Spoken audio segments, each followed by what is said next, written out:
Okay, as it turns out, there are two different ways I want you to be able to blend photos together, at least two. And so I'm going to show you the first one. And so this is adding on a little bit to make this a double assignment as well, but I'll count it as two separate assignments. So what I've done is I've chosen two photos from the internet, a brick wall and a portrait of a lady from Unsplash sitting in the dark. And I'm going to combine those two together just to kind of make a somewhat interesting hybrid image. And they do this a lot, like I said before, for movie posters and other types of artwork. So I pre-sized both. I went and used the cropping tool, and then I check in the size here. This is 8 inches wide by 12 inches tall at a resolution of 300.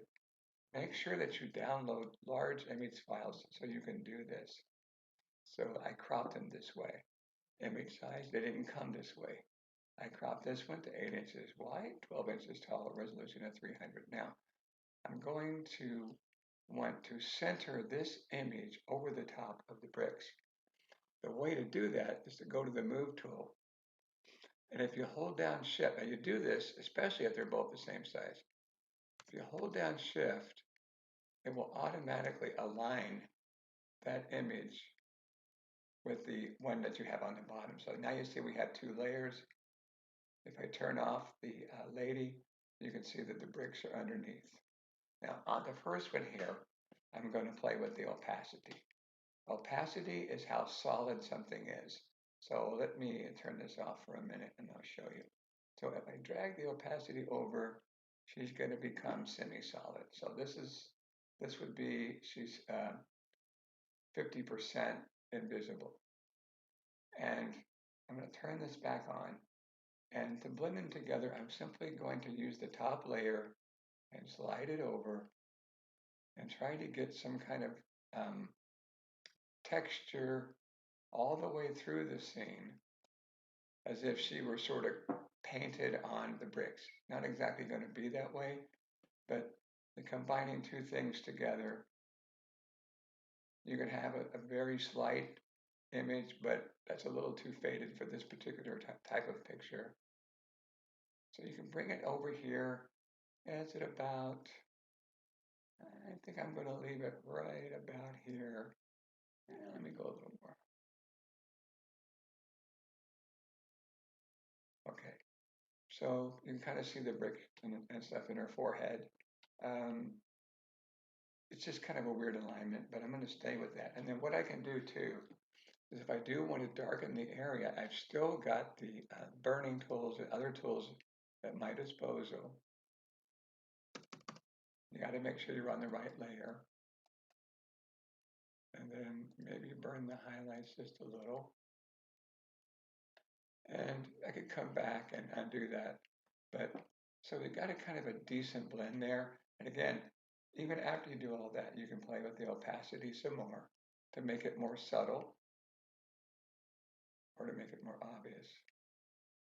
So the thing is, you want to kind of make it look interesting as best you can. So then when you're finished with it, first, before you save it as a JPEG, save as. And I'm going to call this, that the one picture was the brick wall picture. I'm going to call this blended at 80%. Okay, I'm going to call it Jazz Lady just because that's what I call it. Jazz Lady, blended, or not blended, opacity, 80%. Okay, so that is a JPEG, I mean that is the PSD. Now I'm going to do layer flatten image and also save the JPEG.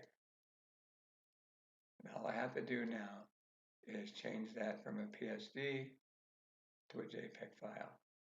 And you can see I got a lot of the crap in here because I've been playing around a lot. But now I have it as a JPEG and I can turn it in that way.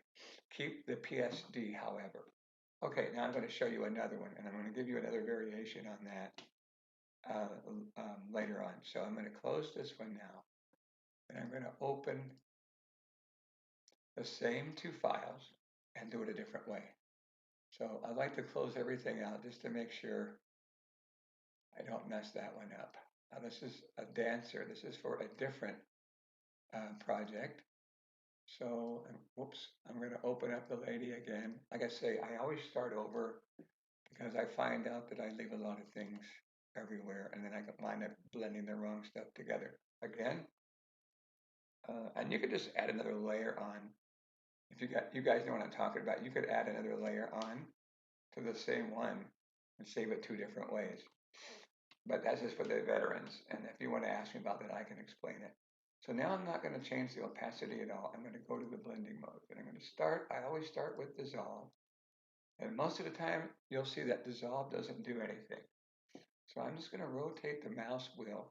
And you can see what's happening here. I'm starting to get some of the texture of the bricks, mostly on the things that are lighter in the image. This is called multiply. And not like these, not like that. And I usually go through all of them at first just to see if I do like any of them. And I like the one that says hard light here because you can really see that there's not much of that on this part of the image, the darker parts, but it really kind of divides up her face and it shows up on her arms pretty well. So this is the one I would use for that. And so I'm going to save this as hard light. I'm just going to call it Jazz Lady Hard Light Blend.